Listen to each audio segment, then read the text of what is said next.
Jack? Tapos lang ba ito? Malaki, hindi kaya. Ikot lang. Tama sa adventure natin. Siguro mapapanood ko to or mapapanood yun to. Nagbago na tong lugar na to.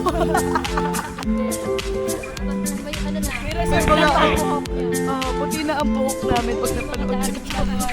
Bumit ka dyan. Sa mga anak namin, ito lang yung ginagawa namin bago kayo dumating. Habang wala pa yung mga anak nyo. Pag maputi na yung mga buhok nyo, better panoorin nyo.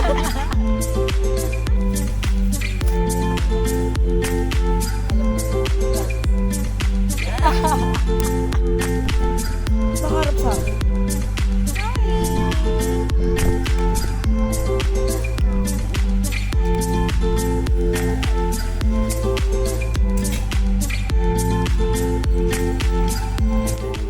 Tapos na tayo magluto ng lunch.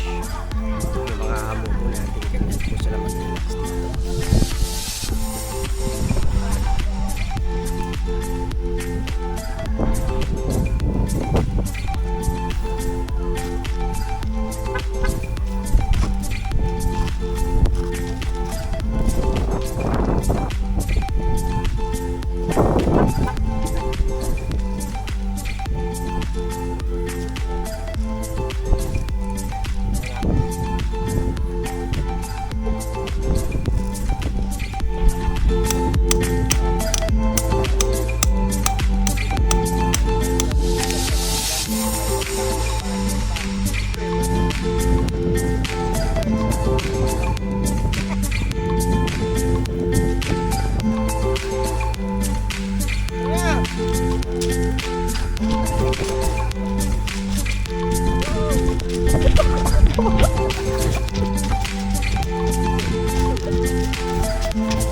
Oh, Batangas! Swimming ka naka-jogging pants. Hindi ka pa naman isang team up.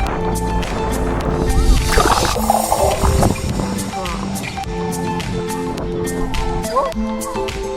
Grabe, ganda ang tubig. No, no.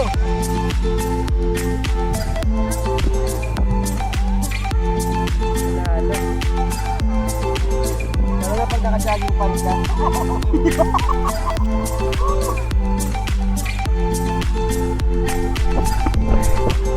Sarap pag-swimming pag naka-jogging pants. Bakit ang hirap pa na mag-swimming yung naka-jogging pants?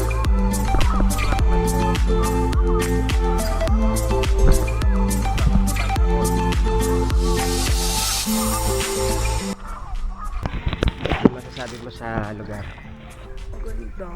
Kaso, pangit yung ang ganda yung lugar. Pero sabi nga nila, the road to beautiful places is always a rough road. Tama ba? Rough road. So, nagpe-prepare ho kami ngayon ng aming dinner. And, yan.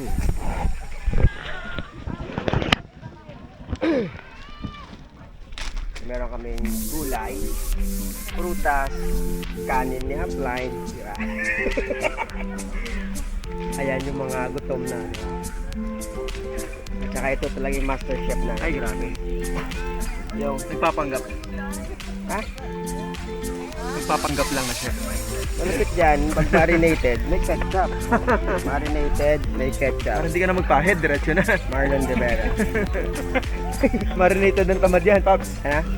Marinated ng Para tamad. hindi ka na mag-ano, Hindi ketchup na sa magpahid. pagkain. Hindi, yung iba normally papahid-pahiram mo pa. Okay. Diretso na yan, shortcut.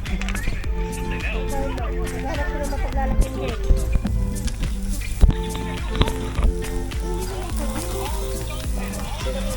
Pagdating sa ihaw, master mo talaga yung ihaw. Oo. Kung taga-ihaw sa ano eh, batis ng kalikasan eh. Inasal.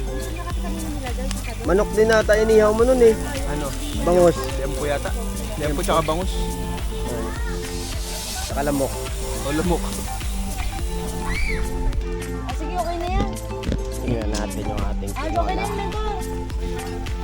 Tinola. Ni Lola. Ano lagyan natin? Oo. Hatiin mo na lang itong ano. Mula-mula na ang Para ating magayat manok. ko. Pakihati nga. Yung pakwan. Pakihaga. Ayan, papakuan talaga. Pakwan. Hindi naman kasi magpo-post yan. Hype ka. At least sinasabi sa harap mo. Marami tayong food. Thank you, Lord. Dapat yan na naman yung minamarapag mo kay sa ano? May, Probinsyano. may sugo po ng langit na pinadala. Bawal daw kasi siya doon. Kaya bumaba na Hindi pa siya qualified doon, kaya binabasa. Lahat kami ay pinagbigyan niya. Lilipat mo na. May pakwan.